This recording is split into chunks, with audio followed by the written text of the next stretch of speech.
Back in the early 1980s, when the Commodore 64 was just starting to find its identity, Dino Eggs slipped in without much fanfare and quietly lodged itself in the memory of anyone who played it. Originally written by David H. Schroeder for the Apple II in 1983 and brought to the C64 by Leonard Bertoni in 1984, it's one of those early, deceptively small platform games that somehow feels far bigger than the screen it lives on. Every serious C64 fan tends to have a favourite, cheap, pre-1985 platformer. Some swear by Donkey Kong. Others lean towards Jumpman or Bounty Bob.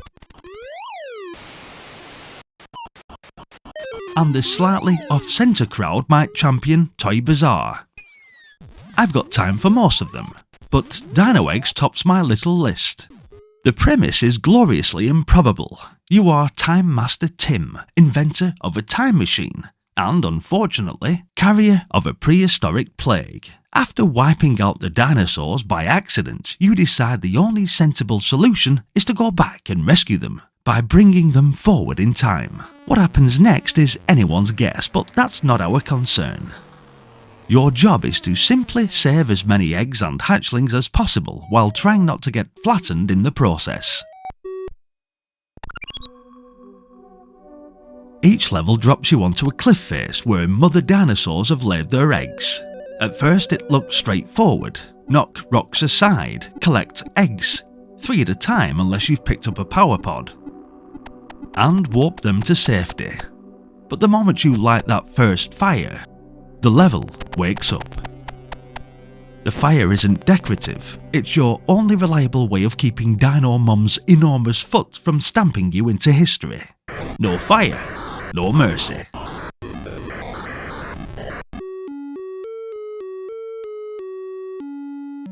And that's just the start. Spiders lower themselves from above. Snakes phase in and out of existence. And later, protopedes zip across platforms at precisely the wrong moment. Brush against any of them and you're contaminated, triggering a devolution timer that sends you scrambling for the safety of your warp portal. Fail to reach it in time and Tim doesn't just lose a life, he regresses in a way that's oddly unsettling for such an early game.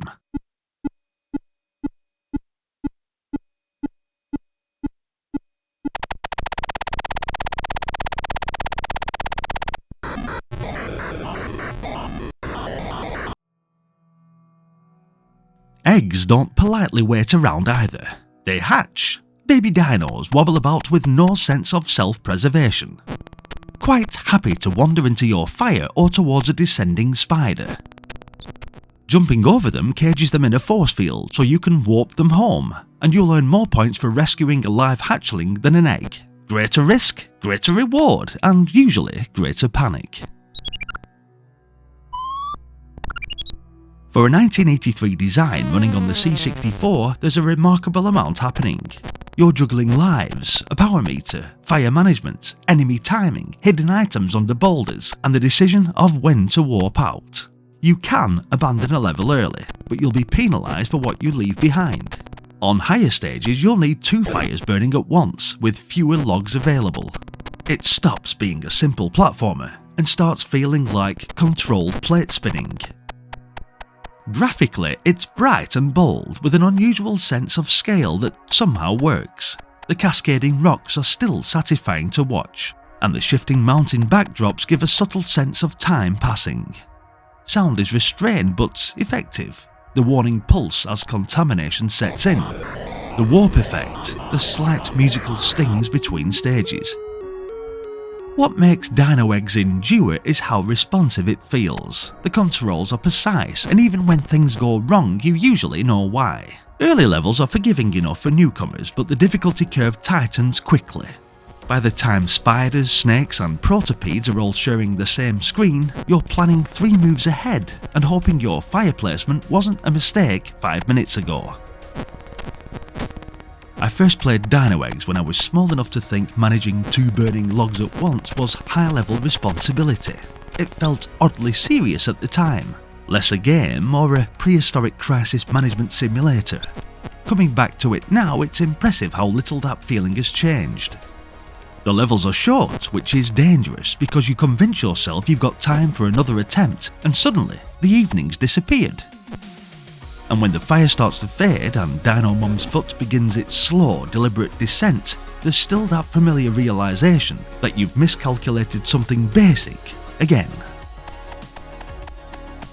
On the Commodore 64, Dino Eggs feels like one of those early games where someone really sat down and thought it through. This wasn't about flashy tricks or pushing sprites around just because you could. Every enemy, every log, every falling rock has a purpose. You're not just reacting, you're planning where to light the fire, when to risk grabbing one more egg, and whether you can make it back to the portal in time.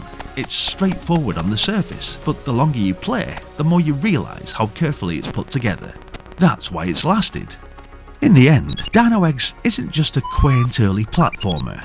It's a tightly constructed little system of risks and rewards wrapped in a slightly absurd time travel premise. It asks you to think, react, prioritise and occasionally accept that you've just set your own escape route on fire. That mix is why it still ranks so highly for me.